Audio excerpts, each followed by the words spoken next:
అమ్మవారికి జరిగే ప్రతి ఒక్క కార్యక్రమంలోని మీరు కూడా పాలు పంచుకున్నందుకు అసలు మీరు ఏం చెప్పాలనుకుంటున్నారు?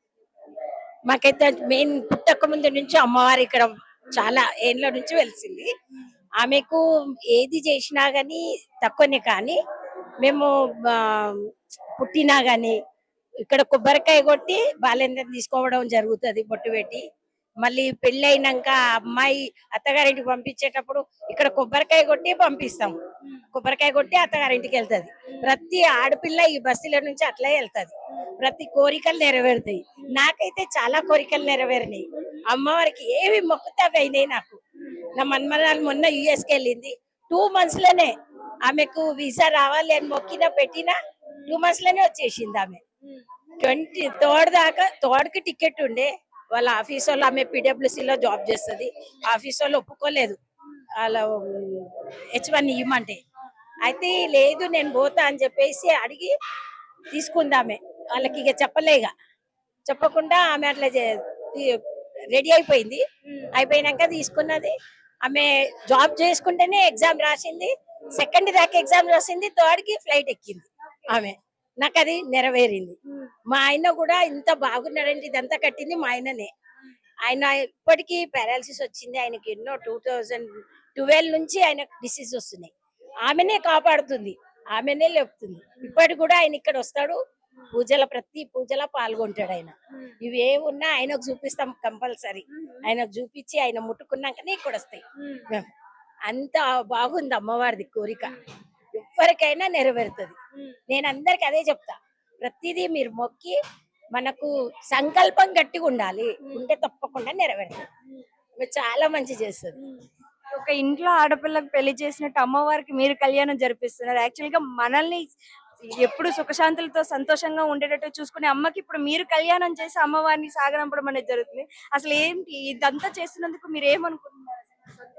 నేనైతే అసలు నా మన్మరాలకి చేయాలనుకున్నా, కానీ ఆమె ముందు అడిగేసింది, ఆమె చేయించుకుంటుంది. ఇప్పుడు సేమ్ మా ఇంటి బిడ్డ, నాకైతే బిడ్డలు లేరు, సేమ్ మా ఇంటి బిడ్డలాగానే అన్ని చేపిస్తున్నా. ప్రతి ఒక్క కార్యక్రమం చేపిస్తున్నా నేను.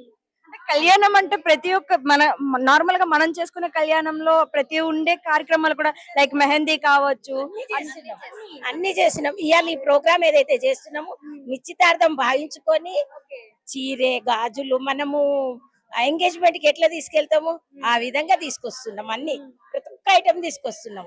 అదే విధంగా అమ్మవారికి పట్టు చీరే, గాజులు, పువ్వులు, మళ్ళా ఆకులు, పోకలు అన్ని తీసుకొస్తున్నాం. మెహందీ. మరి ఇప్పుడు దీనికి ఇంత చేస్తే మరి రేపొద్దున కళ్యాణం అయిన తర్వాత ఇంకా సారీ సమర్పణ అనేది ఉంటుంది. మరి అప్పుడు ఇంకెంత ఉంటుంది? ఇంకా డబ్బులు చేస్తాం, ఇంకా చాలా ఎత్తున చేస్తాం.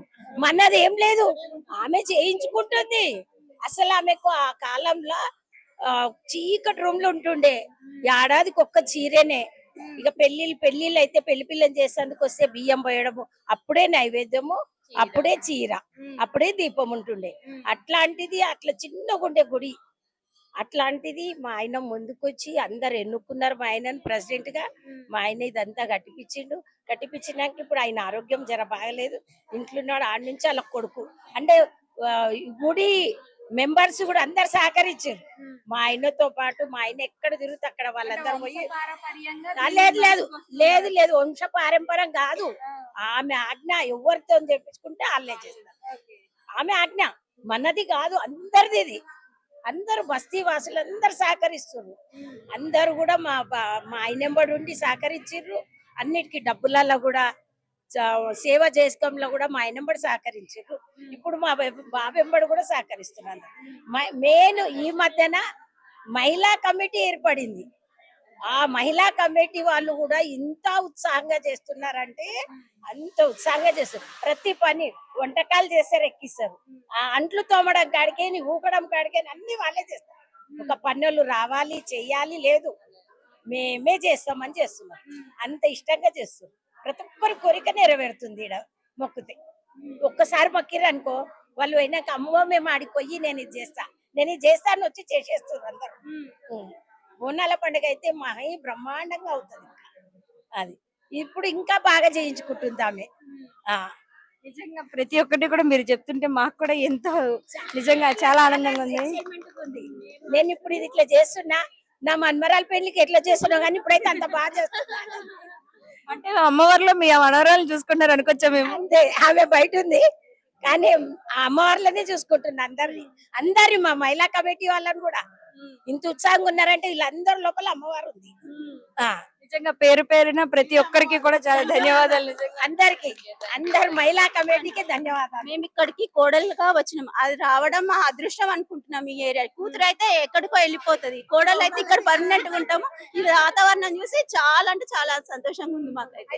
ఈ అదృష్టం కూతురు ఒక పాప ఒక బాబు నాకు. నేను ఇక్కడే పుట్టినా ఇక్కడే పెరిగినా ఇక్కడే సంసారం చేస్తున్నా. నాకు అమ్మవారు బయటికి తోలియలే, ఈ బాధ్యత అంతా నా మీద ఉంది అనేసి అందుకే తోలియలేదేమో, అదే భావిస్తా నేను. ఒక గల్లీ డిఫరెంట్ అంతే. ఆ పుట్టి పెరిగింది ఇదే బస్తీ, ఈ గుళ్ళు ఆడింది ఇదే, ఈ గుళ్ళనే ఆడుకున్నాం పెరిగినాం, పెళ్లి చేసుకొని కూడా ఇక్కడనే ఉండిపోయినా. చాలా లక్కీ, చాలా లక్కీ. బస్తీ ఆడపిల్లనంటే నన్ను ఆ విధంగానే పోయి ఊహించుకుంటారు. అందరు అలాగే చూస్తారు నన్ను, మా ఇంటి బస్తీ ఆడపిల్ల అని. అందరు వదినలు, అందరు అన్నలు అందరు అట్లే చూస్తారు. మా అన్న కొడుకులు కోడళ్ళు కూడా ఇప్పుడు ఉన్నారు, వాళ్ళు కూడా అదే ఇజ్జత్ ఇస్తారు. మా బస్తీ చాలా మంచి బస్తీ, ఇట్లాంటి బస్తీ ఏడు ఉండదు, ఇక్కడ ఉండదు. సో చూసారు కదా ఎంత చక్కగా ఆడవాళ్ళంతా కలిసి ఎవ్వరితోని సంబంధం లేకుండా మహిళలు మాత్రమే దీన్ని నిజంగా అమ్మవారికి సారి సమర్పణ, అది కాక ఎంగేజ్మెంట్ అంటే నిజంగానే ఇది చాలా గొప్ప విషయం అనే చెప్పాలి. చాలా సంతోషంగా ఉంది ఇదంతా కూడా చూస్తుంటే. ప్రతి ఒక్క మహిళ కళ్ళల్లోని ఆ నీళ్ళని చూసినా, వాళ్ళ ముఖం మీద చిరునవ్వు చూసినా చాలా సంతోషంగా ఉంది. చూడొచ్చు, ఒక ఆడపిల్లకి పెళ్లి చేసి ఎలా అయితే మనకి సారీ అనేది పంపిస్తారు, ఒక ఐటమ్ కూడా మిస్ అవలేకుండా ప్రతి ఒక్కటి చాలా జాగ్రత్తగా పెట్టారు. నిజంగా చూడొచ్చు, శ్రీ నల్ల పోచమ్మ తల్లికి ఇంత ఘనంగా సారీ సమర్పణ చేయడము, దాంతో పాటుగా అమ్మవారు స్వయంగా వెలిసిన అమ్మవారితో పాటు అమ్మవారి పాదుకాలకి ప్రాణ ప్రతిష్ఠ చేయడమే కాకుండా ఇప్పుడు కళ్యాణంకి సంబంధించిన సారీ సమర్పణ అవన్నీ కూడా చూసుకోవచ్చు. ప్రతి ఒక్కటి కూడా మహిళలు వాళ్ళ సొంత చేతులతో వాళ్ళ స్వయంగా వాటన్నిటిని తయారు చేసి ఇప్పుడు అమ్మవారికి సారీ అని అనేసి ఊరంతా తిప్పి అమ్మవారికి తీసుకొచ్చి సమర్పిస్తారు. సో ఈ రోజు అయితే జరుగుతుంది ఎంగేజ్మెంట్ లో భాగంగా సారీ సమర్పణ అయితే ఇస్తున్నారు. ప్రతి ఒక్కటి కూడా చూడొచ్చు, ప్రతి ఒక్కరు కూడా ఎంతో సంతోషంగా దీన్ని చేస్తుంటే నిజంగా ఆనందంగా ఉంది. అమ్మవారికి ఇంకెంత ఆనందంగా ఉంటుందో ప్రతి ఒక్కరు కూడా ఇంత ఘనంగా చేస్తుంటే వారి సంతోషాన్ని మాటల్లో చెప్పలేకపోతుంది. మీరు కూడా చూస్తారు, ఇంతవరకు శ్రీ నల్లపోచమ్మ తల్లికి ఇప్పుడు ఏదైతే సారీ సమర్పణ అనేది చూసారో అది మహంకాళి అమ్మవారి దాకా తీసుకువెళ్ళి అమ్మవారికి చూపించి అమ్మవారి సాక్ష్యంగా ఇప్పుడు నల్లపోచమ్మకి ఆ సారీని సమర్పిస్తారు. అయితే ఈ సారీ సమర్పణ అనేది నిజంగా చాలా అందంగా ఉంది. ఎంత అందంగా ఉంది అంటే నిజంగా ఒక ఇంట్లో ఆడపిల్లకి పెళ్లి చేసినప్పుడు ఏ విధంగా అయితే పిండి వంటలు కావచ్చు, చీర, సారే, పూలు, గాజులు, కుంకుమ, ఆఖరికి కాటుకతో సహా దేన్ని మిస్ అవ్వనివ్వకుండా ప్రతి ఒక్కటి కూడా చాలా అందంగా అన్నిటికన్నా ముఖ్యంగా వీటన్నిటిని కూడా స్వయంగా వాళ్ళ చేతులతో వాళ్ళు పిండి వంటలు వండి ఎవరింటికా నుంచి వాళ్ళే తీసుకొచ్చి ప్రతి ఒక్క మహిళ కూడా చాలా సంతోషంగా జరిపారు. అయితే అదంతా కూడా మనం చూసాం. అండ్ దాంతో పాటుగా ఇప్పటి వరకు ఎక్కడ లేని విధంగా అమ్మవారికి కళ్యాణం అంటే నార్మల్ గా కళ్యాణం చేయడం వరకే మనం ఇంతవరకు చూస్తాం. కానీ మనం ఏ విధంగా అయితే కళ్యాణం చేసుకుంటామో, లైక్ మెహందీ కావచ్చు, హల్దీ కావచ్చు, నిశ్చితార్థం కావచ్చు, దాంతో పాటు సారీ పెట్టడాలు కావచ్చు, భోజనాలు కావచ్చు, బోనాలు కావచ్చు, ప్రతి ఒక్కటి కూడా నిజంగా మనం ఏ విధంగా అయితే చేసుకుంటామో అమ్మవారికి అదే విధంగా అదే రీతిలో ఇంట్లో ఆడపిల్లకి చేసినట్టు చేసి అమ్మవారిని నిజంగా చాలా వారి ఇంట్లో ఆడపిల్లను చూసుకున్నట్టుగానే భావిస్తున్నారు ప్రతి ఒక్కరు కూడాను. అది కూడా మనం నిజంగా చూస్తుంటే ప్రతి ఒక్కరికి ఇక్కడ చాలా సంతోషంగా ఉంది. దీని అంతటినీ కూడా చూస్తుంటే వచ్చినందుకు మాకు కూడా. అండ్ ఇంత మహిమాన్వితమైన అమ్మవారిని దర్శించుకోవడానికి ప్రతి ఒక్కరు కూడా ఎంతో దూరం నుంచి వస్తారు. మరి ఇంత మహత్తర కార్యంలోని ప్రతి ఒక్కరు కూడా పాలు పంచుకోవడం అనేది చాలా సంతోషంగా ఉంది. మరి ఇలాంటి కార్యక్రమంలో ప్రతి ఒక్కరు పాలు పంచుకోవాలని నేను కూడా మనస్ఫూర్తిగా కోరుకున్నాను. అండ్ దాంతో పాటు ఇంకా కళ్యాణం ఉంది.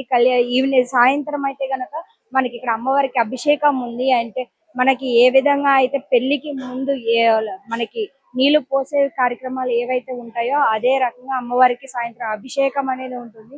దాంతో పాటుగా అమ్మవారి కళ్యాణంలో మన ఇంట్లో ఆడపిల్లలకి మనం ఏ విధంగా అయితే కన్యాదానం చేసి పంపిస్తామో మరి అదే విధంగా అమ్మవారికి కన్యాదాన కార్యక్రమం కూడా ఉంది. మరి ఇది ఎంత గొప్ప అవకాశం అంటే ప్రతి ఒక్కరికి కూడా చాలా చక్కటి అవకాశం. ప్రతి ఒక్క దంపతులు కూడా వచ్చి అమ్మవారికి కన్యాదానం అనేది చేసే అవకాశం అనేది కల్పిస్తున్నారు. వీళ్ళు వాళ్ళని ఎవ్వరూ లేరండి. ప్రతి ఒక్కరికి కూడా ప్రతి ఒక్కరు వాళ్ళు మేము చెయ్యాలి, మాకు కావాలి, అవకాశం ఇవ్వండి అని గుడి దగ్గరికి వస్తే చాలు ప్రతి ఒక్కరికి అమ్మవారికి కన్యాదానం చేసే అవకాశం కల్పిస్తాము అని చెప్తున్నారు. నిజంగా ఇంత చక్కటి అవకాశం మళ్ళీ ఎక్కడ దొరకదు. మరి ఇంత చక్కటి అవకాశాన్ని కల్పిస్తున్నందుకు నిజంగా గుడి పెద్దలైతే ఎవరైతే ఉన్నారో గుడి పెద్దలకి మరియు గుడికి సంబంధించిన మనకి అర్చకారులకి ప్రతి ఒక్కరికి కూడా ధన్యవాదాలు చెప్పాలనుకున్నా. ఎందుకంటే ఇది మేము చూసుకుంటున్నాం, ఇది మా ఏరియాలో ఉంది, మేము మాత్రమే చేసుకుంటాము అనే కల్మషం లేకుండా ప్రతి ఒక్కరికి అవకాశం ఇచ్చి అమ్మవారి దయా కృపలు అనేది ప్రతి ఒక్కరి మీద ఉండాలి. కాబట్టి ప్రతి ఒక్కరూ దీంట్లో పాలు పంచుకోవాలి, అందరూ సమానమే అమ్మవారి ముందు అనేసి నిజంగా అందరికీ కూడా అవకాశాన్ని కల్పిస్తున్నారు. మరి ఇంత చక్కటి అవకాశం ప్రతి ఒక్కరు కూడా వచ్చి అమ్మవారిని దర్శించుకొని కళ్యాణం కార్యక్రమాల్లో కావచ్చు, అన్న సంతర్పణ కార్యక్రమాల్లో కావచ్చు, లైక్ అమ్మవారి సారి సమర్పణ కార్యక్రమాల్లో కావచ్చు, బోనాల సమర్పణలో కార్యక్రమాల్లో కావచ్చు, ప్రతి ఒక్క దాంట్లో కూడా అందరూ పాలు పంచుకొని అందరూ అమ్మవారిని దర్శించుకొని సుఖశాంతులతో నిండు నూరేళ్ళు బతకాలని నేను కోరుకుంటున్నాను. అండ్ ఇప్పటి వరకు ఎక్కడా లేని విధంగా అమ్మవారి పాదుకల దర్శనం అనేది జరగడం అయితే నిజంగా గొప్ప వరం అనే చెప్పుకోవాలి. ఇంతటి కలికాలంలో ఇప్పుడు అమ్మవారి పాదుక దర్శనం ఇచ్చి ఇప్పటికీ ఎప్పుడైతే అమ్మవారు ఈ ఏరియాలో విగ్రహ రూపంలో వెలిసారో అప్పటి నుంచి ఈ ఏరియాలో ఉన్న ప్రతి ఒక్కరిని తమ ఇంటి బిడ్డల్లానే అమ్మవారు కాపాడుకుంటూ వచ్చారు. కోరిన కోరికలు తీరని వాళ్ళంటే ఎవ్వరూ లేరు. ఇక్కడికి వచ్చిన తర్వాత చెప్పే మాట అదే.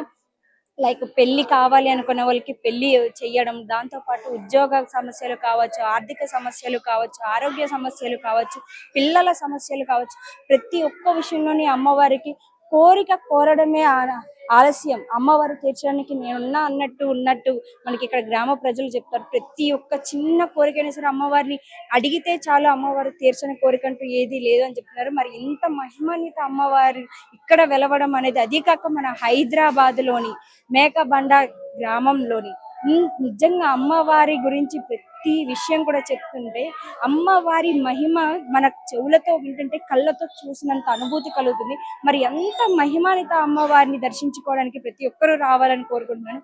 మరి ఇంత చక్కటి అవకాశం ఎక్కడా దొరకదు. మరి అమ్మవారి పాదుక దర్శనమే కాకుండా ఇప్పుడు అమ్మవారికి అమ్మవారి పాదుకలకు ప్రాణ ప్రతిష్ఠ కూడా చేయడం జరిగింది. మరి ఈ టెంపుల్ ఎప్పటి వరకు అయితే ఉంటుందో అప్పటి వరకు కూడా అమ్మవారి పాదుకలు ప్రతి ఒక్కరికి దర్శనం ఇస్తాయి. మరి ఇంత చక్కటి అవకాశాన్ని ఎవ్వరు వదులుకోకుండా ప్రతి ఒక్కరూ వినియోగించుకోవాలనుకున్నా. మరి అమ్మవారు స్వయంగా వచ్చి అమ్మవారి పాదం మోపి నేను ఇక్కడ ఉన్నాను అని చెప్తున్నారు అంటే ఇక్కడ ఎంత మహిమ ఉంటే అమ్మవారికి కావాల్సినవన్నీ కూడా తనకి తానే చేయించుకుంది అని చెప్తున్నారు. ఇక్కడ వాళ్ళందరూ కూడా ఎవ్వరూ మేము ఇది చెయ్యాలి అని మేము అనుకోవట్లేదు, కానీ అమ్మవారు అంతటా ఆమె చేయించుకుంటుంది.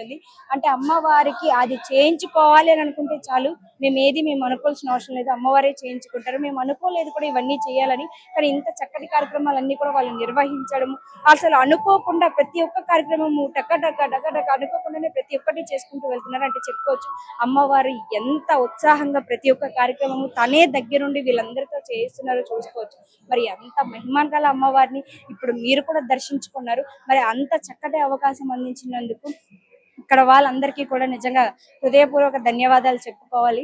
అయితే ఇప్పుడు అమ్మవారిని మీరు కూడా చూసి ఒకసారి అందరూ దర్శించుకోండి, అండ్ అమ్మవారి పాదుకలను కూడా దర్శించుకోండి. మరి మీకు వీలుంటే మీరు రాగలిగితే గనక ఇక్కడ దగ్గరలో ఉన్న వాళ్ళు ఎవరైనా సరే అమ్మవారి టెంపుల్కి వచ్చి అమ్మవారిని దర్శించుకొని మీ కోరికలు తీరనివి అంటూ ఏవి ఉందో మరి మీకు ఎంత చక్కటి అవకాశం వచ్చినందుకు మీరు కూడా వినియోగించుకోండి. అండ్ అలాంటిది అసలు ఈ టెంపుల్ ఎక్కడ ఉంది అని అంటే ఆల్రెడీ మన